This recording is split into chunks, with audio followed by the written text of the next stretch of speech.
Greetings and welcome to Chapter 2. If you're watching this, that means you survived Chapter 1 of my class. Hopefully you did some homework, saw some great efforts on the homework, so you guys are all doing great as a whole. All right, so let's get into this. Chapter 2 is about cost behavior, operating leverage, and profitability analysis. Yeah, those costs, if they would just behave once in a while, huh? Okay.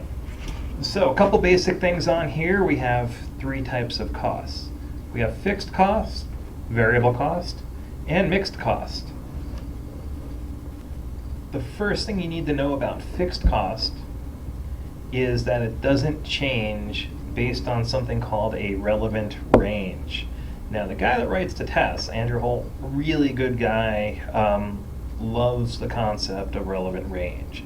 So when you see a multiple choice test question that says something about cost does that not change based on number of units sold, and right next to it says cost that do not change based on number of units sold within a relevant range, always select the one that says within a relevant range. So an example of that is your factory rental of $1,000 a month. It doesn't matter how much you produce, you're still basically paying the same monthly cost of $1,000.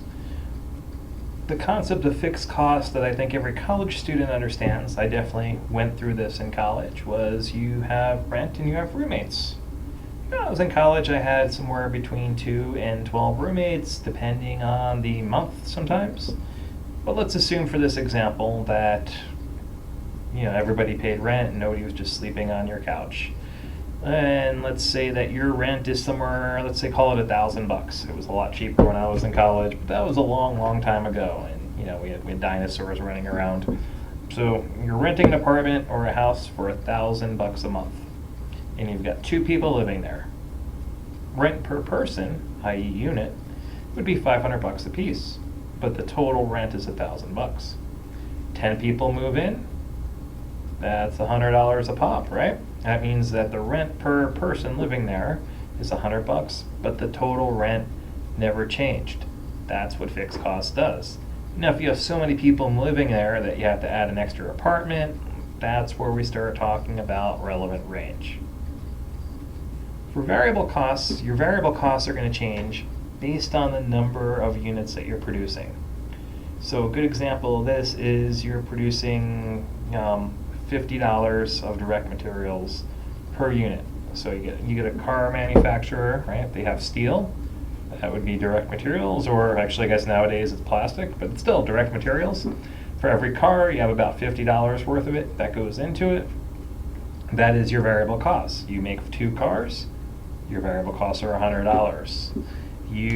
However, your variable cost per unit is still $50.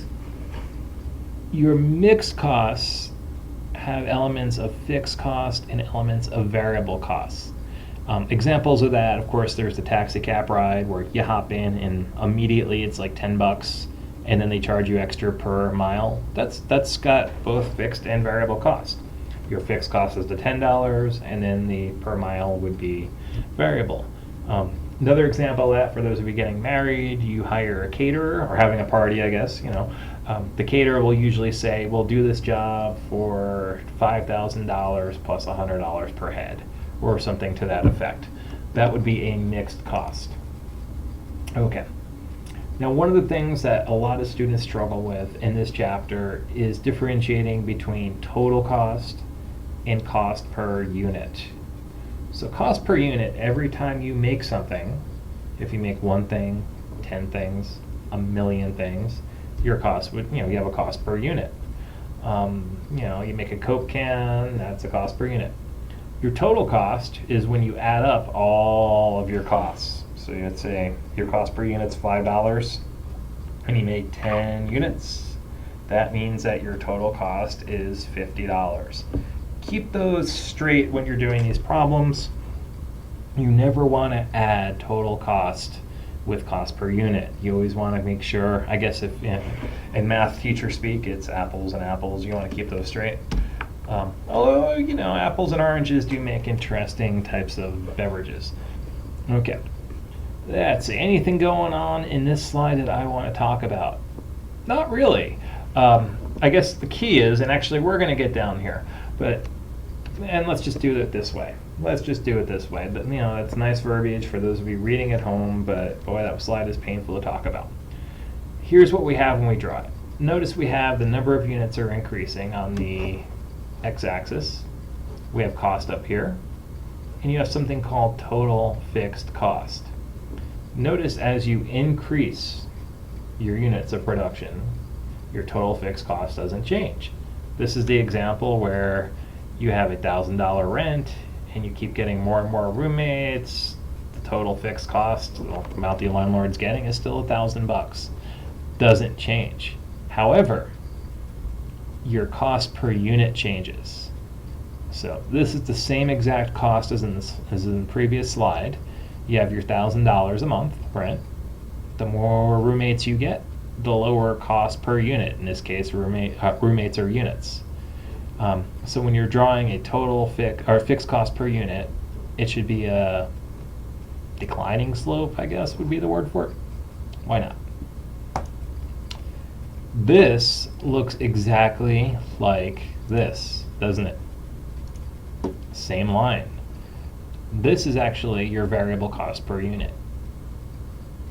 So keep those in mind. I've seen tests where they have something like this and a line and nothing labeled, and they say, what kind of costs are we drawing? And it could either be your total fixed cost or your variable cost per unit. And with a true variable cost, you produce one, it costs you $5 a unit. You produce 100, it still costs you $5 per unit. This is nice if it's very uncertain how much you're going to produce, because if you don't produce anything, it's not going to cost you anything. And if you're going to produce 10 of something, you can very easily predict how much your costs are going to be. However, with variable cost, you don't get economies of scale. We'll get to that in a little bit. This is your total variable cost. So notice the more you produce, the more it costs you. Sounds fair. And it goes up linearly. This is the opposite of your fixed cost per unit, which, as you see, gets cheaper the more you produce. This is economies of scale. Here you're just going up. Mixed cost is it's a combination of both fixed and variable. Here it looks like the total variable cost, except this is your intercept. Notice it's not down here. Your variable cost would be here. The difference between right here, I do. Haha, I forgot about these. The difference between this and this is your fixed cost component. We could actually draw a line in right there, except pretend that was straight, and that would be your fixed cost. And let's see, do I remember how to do that? Hey, that makes that go away. Your slope here is going to be your variable cost. Now, one of the keys that you'll be very happy to read is this right here. We immediately stop talking about fixed cost. So that's good news. Let's go to the next one. Let's go to the next slide. This is all of them stacked together with Alice and the Brady Bunch in the middle. The Brady Bunch, the Brady Bunch. And again, right, here is your fixed cost per unit. The more you produce, you're actually diluting the amount of fixed cost over many more units. And here's your total fixed cost. Stays the same. These two numbers are identical. These two numbers here, let's go back to the drawing tool. These two numbers here are identical as well. One is per unit, one is total. How do you go between the two? You take the total fixed cost, divide it by the number of units, and you get the units. And I think it's a good time right now to draw a little smiley face. Yeah, okay. Mostly I'm doing that because I need practice with this tool. Okay. Let's see. So what do we have here? We have an old song that you guys probably don't get. How much does it cost to produce something? You got two ways to do this. Right? So really there's the fixed cost per unit plus variable cost per unit. It's going to equal your total cost. Okay. You could also take your total fixed cost plus your total variable cost divided by the number of units. Oh, by the way, this is total cost per... See, I'm getting better with this.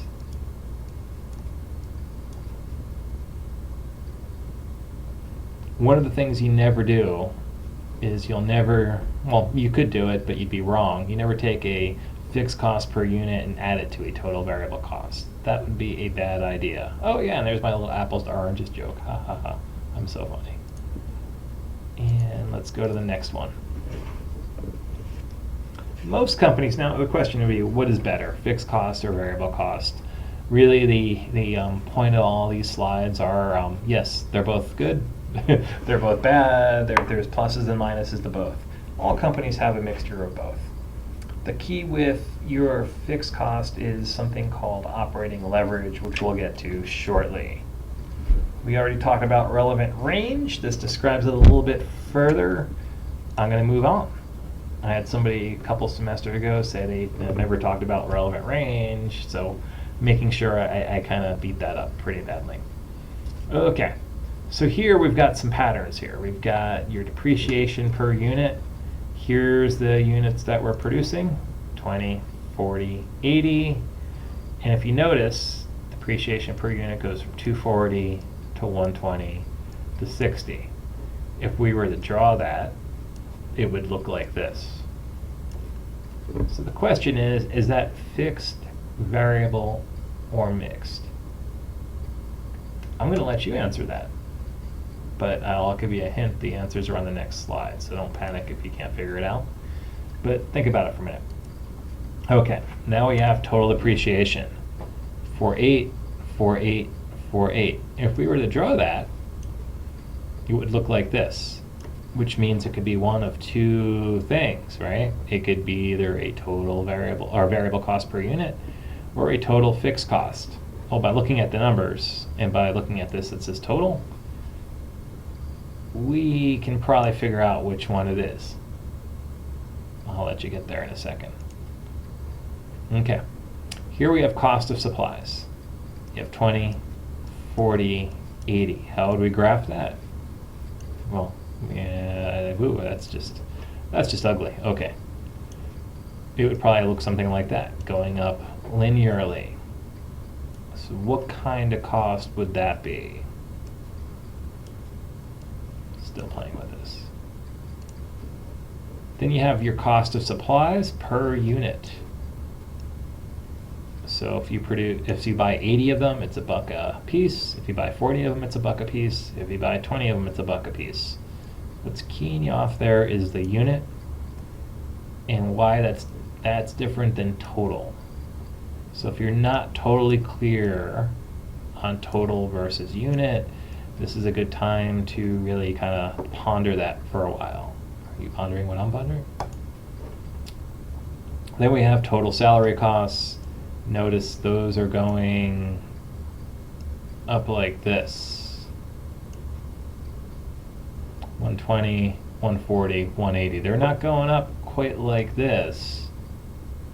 They're going up kind of a little bit different here. So this one is actually, I'm going to give this one to you now because I feel like talking about it a little bit more, even though I said we hardly talk about it. Let's talk about it a little bit. This is a mixed cost. Can you tell what the fixed component is and what the variable component is? I'll give you a hint. You got $100 of fixed cost. This is actually a lot more fun than it seemed to be. And your variable costs are $1 a unit.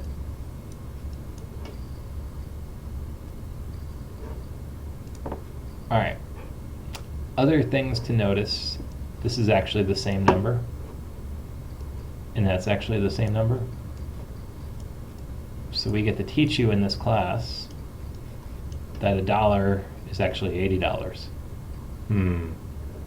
Not sure what just happened over there. I think it just got sloppy. Let's head on to the next slide.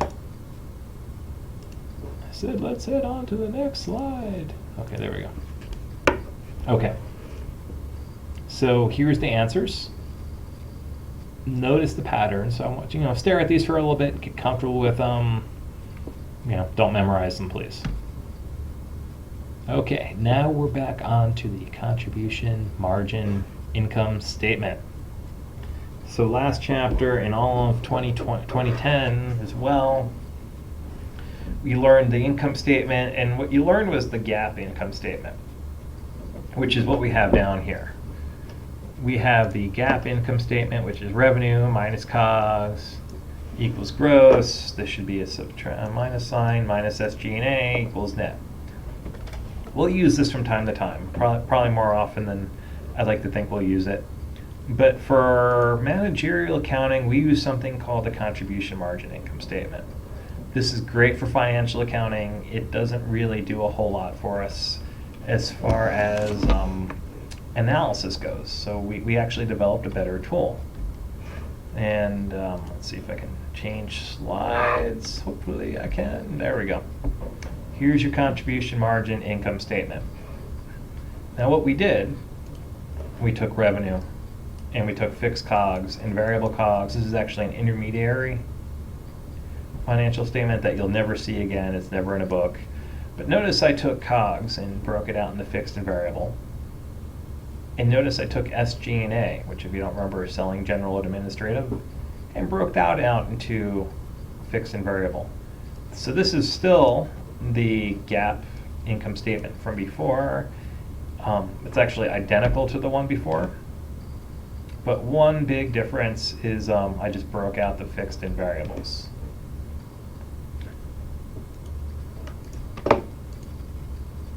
Now, what I did is I took all of the variable and fixed costs from the last slide, and I put them all up here, and I put all the fixed costs down here. And where gross margin used to be, I renamed it contribution margin. This is the contribution margin income statement, and it's very handy for analysis. We'll use this a lot this semester. Contribution margin is simply revenue minus variable cost.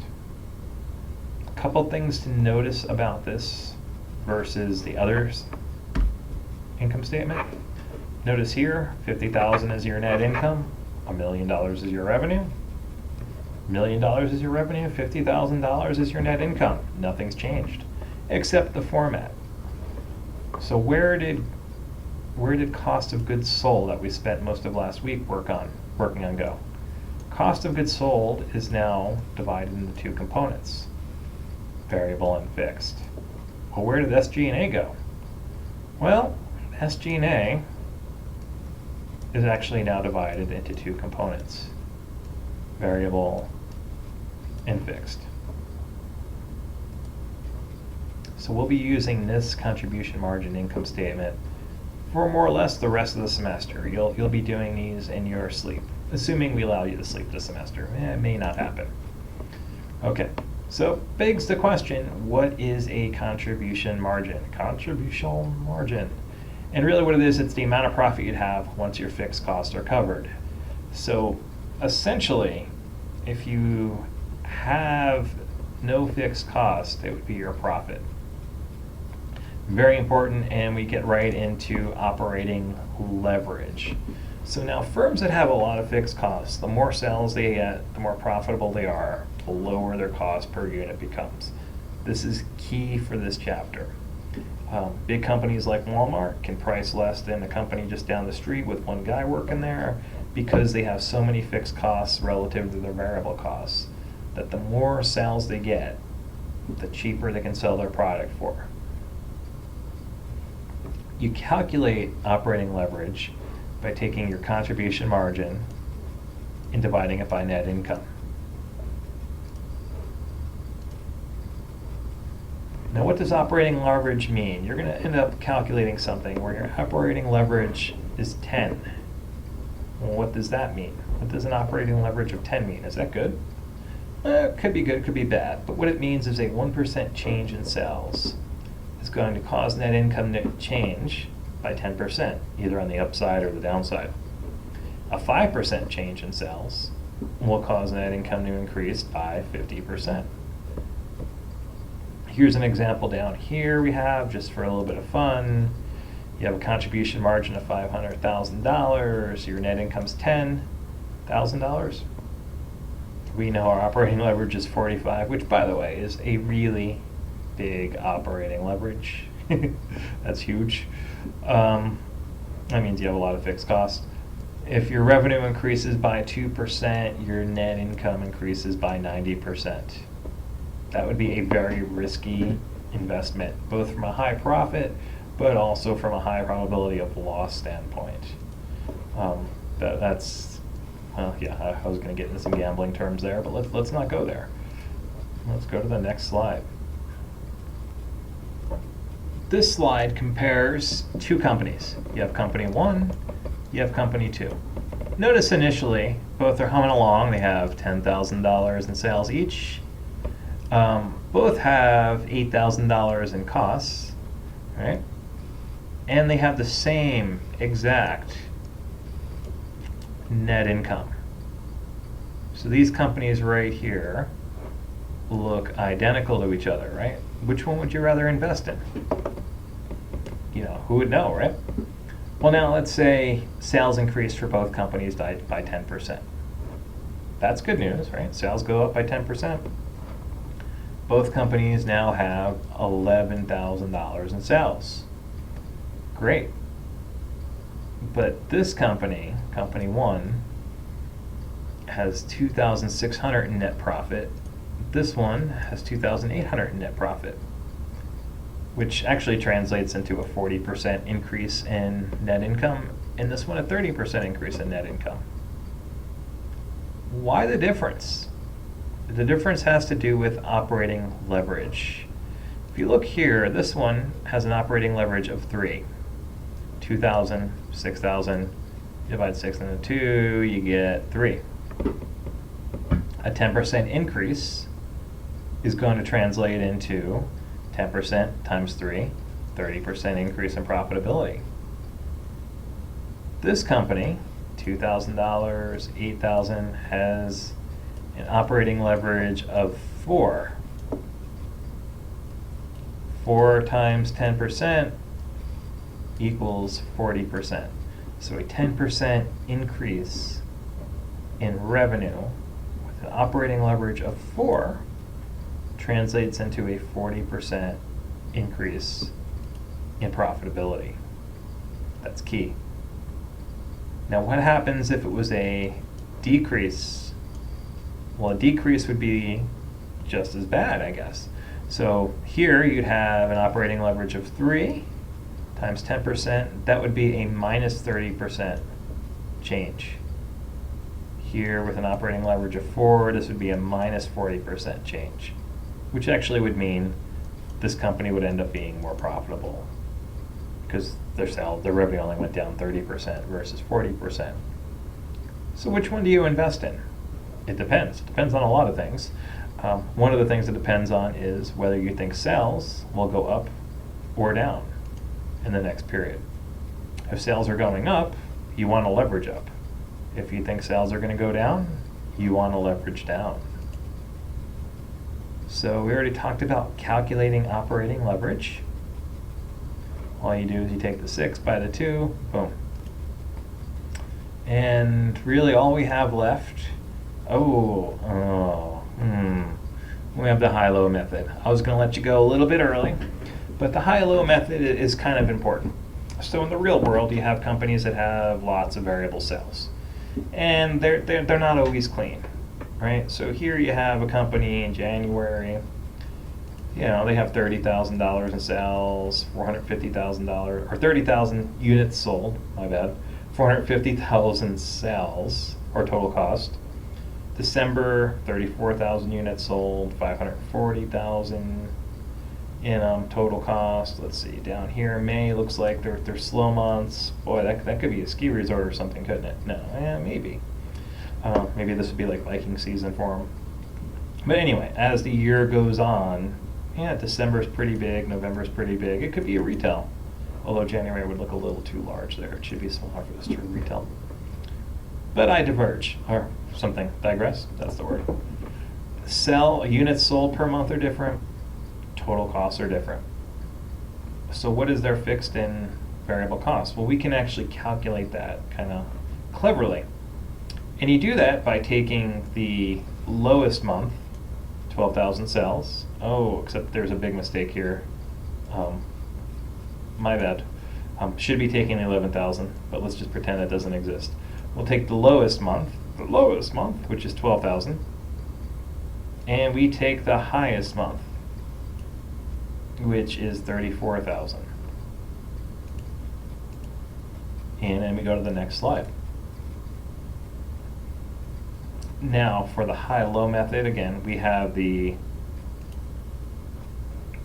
completely different numbers here, isn't it? Boy, that was sloppy. Okay, so we have the 10,000, we have the 34,000. They should be right off this previous slide. And we have the estimated variable cost per unit.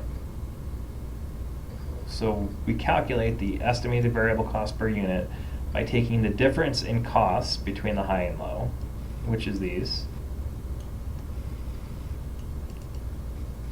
and dividing it by the difference in volume between the high and low. And you can do this in absolute value, so don't go messing with negative numbers here. By doing that, you end up with $15. All I did is plug these numbers in here, la la la. Piece of cake. Boy, I'm really enjoying this pen, actually. Okay, so the $15 is your variable cost per unit. Well, then you just plug it into one of the truisms of cost, which is total cost is variable cost plus fixed cost. What about mixed? We don't put mixed in here. Okay, actually this is by definition mixed. So you take $15, and which one of these do you use? The answer is either one.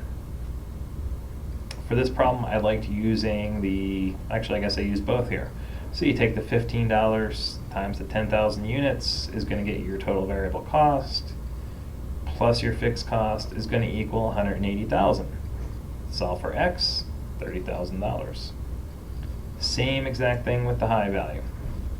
Now you have your fixed cost, you have your variable cost per unit, you have your total variable cost. You are good to go. Why? Every 3 to 4 years, I actually see this on the test. And of course, it's usually like worth a lot of points, but typically I do this twice a year. This would be one of them. But you may or may not see it. I can let you know later, but do a couple of these on the homework, have some fun with it. That's all I'm going to really cover as far as the audio version. There's a few more slides, a few more problems, but I have a lot of smaller problems that I'm going to post this week and just kind of cut this short. But please read over the rest of this and have a wonderful week. Thank you.